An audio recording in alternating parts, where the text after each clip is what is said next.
He was naked, screaming, and holding someone else's boxers in his teeth. That was how Uzor's story ended, or at least, how it was remembered on campus. It was 3:12 a.m. when the screaming started. Not the drunken whooping of party boys or the silly chants from hostile pranksters. No, this was a scream that stopped breath mid-laugh. A scream that tore through walls and hearts. They found him running through the male hostel courtyard, blood smeared on his arms, scratching at his own skin as though something beneath it wanted out. In his teeth, yes, his actual teeth, was a crumpled, sweat-stained pair of men's boxers. His eyes, wide and glassy, stared at nothing and everything all at once. Security guards tried to catch him. No one succeeded. By the time the sun rose, he was gone. Uzor, the pride of Enugu, the boy who once topped every class, the one whose father sold his last piece of land to send him to university. Gone. No one knew what really happened to him. But I do. And if you're patient, I'll tell you. Long before he lost his mind and ran through campus like a ghost in human skin, Uzor was everything a parent could pray for. Born in the small, dusty village of Amakwe, he was the fourth child of a tired farmer who had nothing but a cracked hoe, a leaking roof, and a dream. That dream was Uzor. Everyone knew the boy was different. By the age of 6, he was solving arithmetic problems the village teacher hadn't even taught yet. By 10, he was correcting the pastor's grammar during morning devotions. His mother called him God's deposit in our house. When Uzor got admission into one of Nigeria's top universities, the whole village rejoiced like they had just won the World Cup. His father, Pa Okechukwu, wept openly at the chief's palace when the admission letter was read out loud. His son, Uzor Okechukwu, had been accepted to study mechanical engineering. But joy costs money. Pa Okechukwu did the only thing he could. He sold his only piece of land. The plot where he had once planned to build a poultry farm. The only inheritance left from his father. He sold it to a rich cocoa trader from the next town, and with that money bought Uzor a mattress, a box of clothes, a second-hand phone, and a transport fare to the city. "Make us proud," he told Uzor, placing both hands on his son's shoulders. "Your life is our second chance." Uzor smiled then, innocent, bright, and full of dreams. He didn't know he was walking into a world where dreams are traded for destruction. University life came at Uzor like a flood, loud, wild, and fast. The campus buzzed with noise and freedom. Girls in tight jeans, boys in dreadlocks and Jordans. Shiny cars parked in places where lecturers' bicycles used to rest. At first, Uzor tried to stay focused. He read at night, sat in front during lectures, called his mother every Sunday evening, promising to stay out of trouble. But temptation has a voice, and it speaks softly at first. He noticed them early, the campus big boys, smooth-skinned, gold-wrist, never broke. They never attended class, but somehow passed. They never repeated clothes, never walked on foot. They owned apartments off campus while others crammed 5 to a room in dusty hostels. And they always had the finest girls. Uzor started to ask questions. "How do they do it?"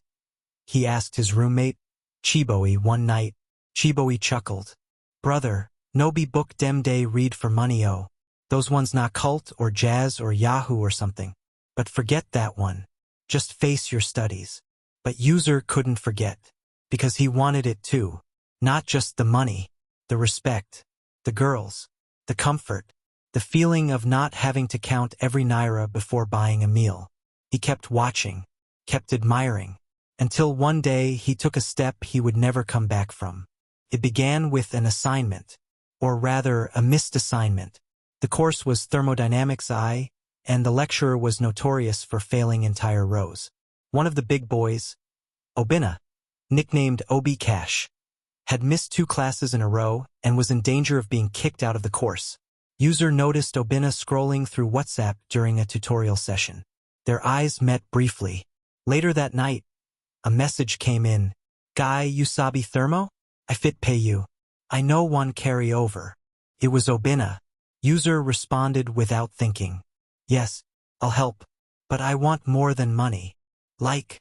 Uzor typed slowly. "I want to learn how you make your money." There was a long pause. Then the reply came, "Come apartment 14, Ebony Estate. Friday night. Come alone." Friday came. User bathed twice. Ironed his best shirt. Borrowed his roommate's sneakers. The apartment was nothing like student housing. It had marble tiles, an air conditioner, and a framed photo of a lion on the wall. Obina sat on a leather couch, sipping malt with two other boys, Lay, known for crashing girls' birthdays with designer gifts, and son Cammy, the one with a red Mercedes and no known course of study. They looked User up and down, then nodded in approval. "You get sense," Obina said. "And you day sharp. Nah, the kind person we day find." User smiled shyly. "So what's the secret?" Lay leaned forward. "You want make money like us?" "Yes." Son Cammy opened a drawer and brought out a small black leather bag. From it he pulled out something ordinary and terrifying. A crumpled pair of used boxers. "See this?" he said. "This thing fit change your life." User blinked. "Boxers?" Obina smiled. "Not just any boxers. You go learn. But first you go do our assignments. If you prove yourself, we go take you to Baba." "Who's Baba?" They all looked at each other, then burst into laughter. "You go meet him soon," Lay said, clapping User on the shoulder. "Welcome to the real world." 3 weeks later, after scoring the trio A's across multiple courses, User got a text. "Get ready. Tonight, 11 p.m. Don't wear white. Don't ask questions. Come empty-handed." They picked him up at night, drove in silence, past the school gates, past the farms, into the bush. After a 30-minute walk into thick forest, they reached a place that didn't feel like Nigeria anymore. An old mud shrine stood under a twisted tree. Red calabashes hung from its branches. The air was cold, unnaturally so. Then he appeared. Baba, a hunched old man with gray dreadlocks, skin like carved wood, and eyes that glowed faintly in the dark. He didn't speak at first, just sniffed the air around User like a hunting dog. "He's clean," Baba finally rasped. "But greedy. He'll do." User's legs shook. "Drop the boxers," Baba instructed. Son Cammy handed him 3 used boxers, stolen from the hostel that very afternoon. Baba took them into his shrine. Moments later, smoke rose. A loud howl echoed. The ground shook slightly under their feet. Baba returned, smiling. "The owners won't know what hit them. Their destinies will feed you now." He handed User a red bracelet. "You're inside now. Don't remove this. Ever. And bring more." At first, it felt like a game. User, ever the strategist, devised ways to steal without being noticed. He volunteered for hostel cleaning duty, offered to do laundry for 6 students, even befriended a hostel porter to gain late-night access. One by one, boxers began to disappear, and one by one, the owners began to break. A classmate who was once top of the department suddenly failed every test. Another who led fellowship services began speaking to walls. One went missing entirely. His boxers had been the first User ever took. Meanwhile, User's life transformed. The boys, Obina, Son Cammy, and Lay, began cutting him in on money drops. At first, 50,000 Nigerian nairas here and there, then 200,000 Nigerian nairas, then 1 million Nigerian nairas in cash, delivered in a black nylon bag, wrapped like Gary. He moved off campus into a private apartment, bought a Samsung phone, wore gold chains. Girls started noticing. Even lecturers began greeting him. Back home in Amakwi, User sent his parents money regularly. His mother danced in the compound every time he called. His father built a new zinc roof and hung a framed photo of User in the sitting room, his son in a borrowed suit. None of them knew. Nobody knew that each time User smiled at his growing bank balance, another boy somewhere was crying for a future he no longer recognized. It began slowly, a shadow in the mirror, a whisper User couldn't trace, a shiver during sleep, even when the air was hot. One night, User woke to find his mattress soaked, not with sweat, but with blood. Yet no wound on his body, no injury anywhere. He called Obina in a panic. "It's normal," Obina said calmly. The spirits demand small fear sometimes. Just keep delivering. But the fear didn't stop. The next time he went to Baba, Uzor asked nervously, "Am I safe? This bracelet still works, right?" Baba looked up from his fire. "Safety is an illusion. But for now, yes. As long as you keep feeding them. But what if I want to stop?" Baba's eyes narrowed. "Then they will stop waiting." Uzor swallowed hard. The red bracelet on his wrist suddenly felt tighter. By the second semester, Uzor was unrecognizable, gold chain, fake accent, a different girl every weekend. He had become one of the campus legends. His Instagram was filled with expensive outings, dollar signs, and vague captions like, "From nothing to something," and "Grace got me here." But the spirits weren't finished. They never were. One afternoon, Lay barged into Uzor's apartment looking pale and shaken. "Bro, something day happen," he whispered. "You see Sun Canme lately?" "No," Uzor replied. "Why?" Lay sat, eyes darting. "Sun Canme no day talk again. Since 3 days. Just sits in his car and stares. Baba say make we no come shrine for now. Say something day off." That night, Obina started vomiting sand. Real gritty sand. His body was convulsing, mouth foaming. They rushed him to Baba. Baba looked worse than ever. His eyes were bloodshot, his hands trembling. "They are turning," he muttered. "The spirits. Too many stolen destinies. They want balance. Do something," Uzor shouted. "Fix it." "I can," Baba rasped. "But I need more. Something strong. Something personal." His gaze landed on Uzor's wrist, the red bracelet still glowing faintly. "Your own pair," Baba said suddenly. "My what?" "Your boxers." Uzor flinched. "Wait, no. Why mine? It's the only way to seal the chaos. They want blood of the bloodline, the one who carries the root of their wealth. Yours will calm them." "No. Never," Uzor said, backing away. Baba smiled thinly. "Don't worry. You'll change your mind." A few days later, Uzor woke to find a note slipped under his door. "Meet me at the usual place. Emergency ritual. Wealth transfer to next level. Your blessings await." Baba. Temptation tugged at Uzor's greed. Next level. More money. More protection. Despite the fear clawing at his chest, Uzor went. The forest was darker than before. The shrine's fire already lit.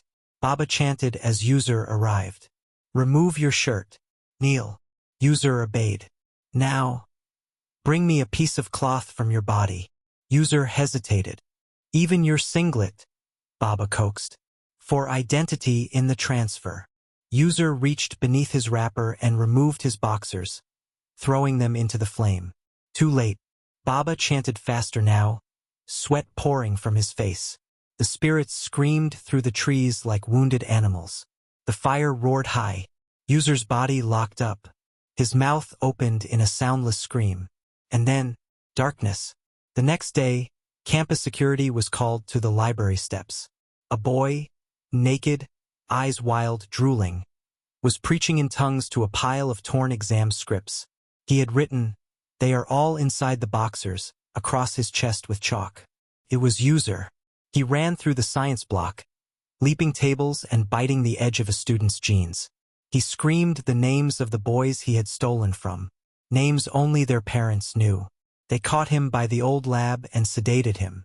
He was taken to a psychiatric facility. He never returned. Baba's shrine, once filled with whispers of power and promise, had turned cold. The fire wouldn't stay lit. The ancestral drums no longer echoed. The shadows had stopped obeying. The spirits were angry, very angry. Sun Canme had vanished. Obina could no longer speak. Lay began bleeding from the eyes and was now chained in his father's compound back in Ibadan. Every one of Baba's sons had either lost their mind or disappeared into nothingness. Except Baba. But even he knew his time was running out. Every night, the spirits came to him. Not gently like before, but as violent, faceless winds. They screamed, pulled at his skin, whispered the names of the destinies he'd stolen. Hundreds of boys, futures destroyed, dreams devoured. I gave you what you wanted, Baba shouted into the fire one night, shaking a calabash. You wanted offerings. I gave you souls. But the spirits no longer negotiated. They wanted him, or someone to take his place. And that's when Baba remembered Uzor, bright, obedient, greedy, the boy whose innocence had powered the wealth of so many, the boy who now wandered the halls of madness, the boy who had trusted him enough to bring his own boxers into the ritual. Baba chuckled bitterly. Now your turn, my boy. He reached for a bottle of dark oil and poured it on the last of Uzor's underwear, now stiff and soaked in ashes. He chanted the reversal rites, binding the madness to Uzor and freeing himself. Or so he thought.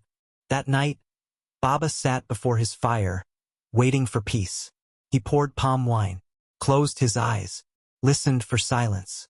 But the silence didn't come. Instead, the air became thick. The ground trembled. The shrine walls groaned. A voice, not human, not spirit, but something ancient and furious, echoed through the compound. He who eats destiny must swallow his own. The earth opened beneath Baba's feet. He screamed. Fire shot from the calabash, engulfing his legs. Faces, boys' faces, emerged from the smoke, weeping, wailing, tearing at his skin with invisible claws. Baba's screams were heard as far as the main road. By morning, the shrine was nothing but ash. A calabash sat in the center, charred, cracked, and empty. Inside was a single red bracelet. Back in Amakwi village, Pao Kachuku sat beneath the mango tree where he had first taught Uzor how to write the letter with a stick in the sand. The land was gone, sold to send Uzor to school. The money was spent. The harvest had failed. His son had not returned in 2 semesters. People whispered. Some said Uzor had entered cult. Others claimed they saw him naked in a video, barking like a dog.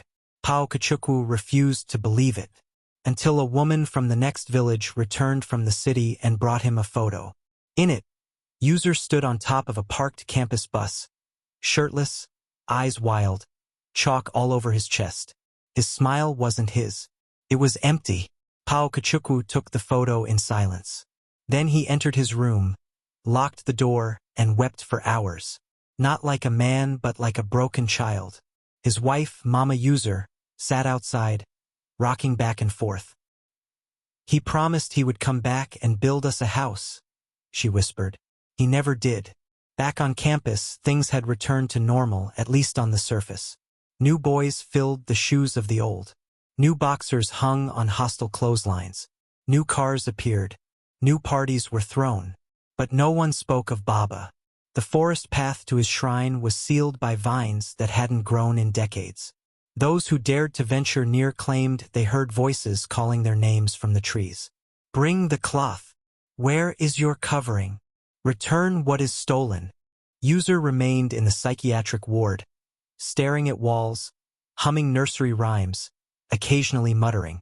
Destinies don't wash off. They soak in. No one visited. No one came. The system moved on. But the spirits, they never forget. Years passed. New students came and left the university, never knowing the full story of the mad boy who once ran barefoot through the halls, foaming at the mouth with another man's boxers clenched between his teeth. Only the older staff remembered. Only the janitor who cleaned the boys' room spoke about it, quietly to those who listened. And he always ended with the same words. He wanted shortcuts, but some roads only lead to graves. Uzor remained in the psychiatric facility, a ghost of himself. His brilliant eyes, once sharp with ideas and ambition, were dull now, staring at corners that held nothing. He spoke less and less, except to whisper names no one recognized. Sometimes he would scream when nurses tried to change his clothes, shouting, "Don't touch the cloth. It holds everything." On the outside, life moved on. The land Uzor's father sold now had a small petrol station on it. The owner, a businessman from the city who had never even finished primary school. Pao Kachukwu died quietly one morning, clutching the photo of Uzor as a boy, smiling and holding a math award. Mama Uzor lost her voice a year after that. She never spoke another word. Meanwhile, deep in the forest beyond the school, the ashes of Baba's shrine had become overgrown. But if you stood there long enough on a quiet night, you could hear the wind whisper. And if you listened closely, it always said the same thing. If only they knew what he does with their boxers. When you envy the lives of others, beware what you're willing to sacrifice to match them. Some riches are bought with souls, and some paths can never be walked back.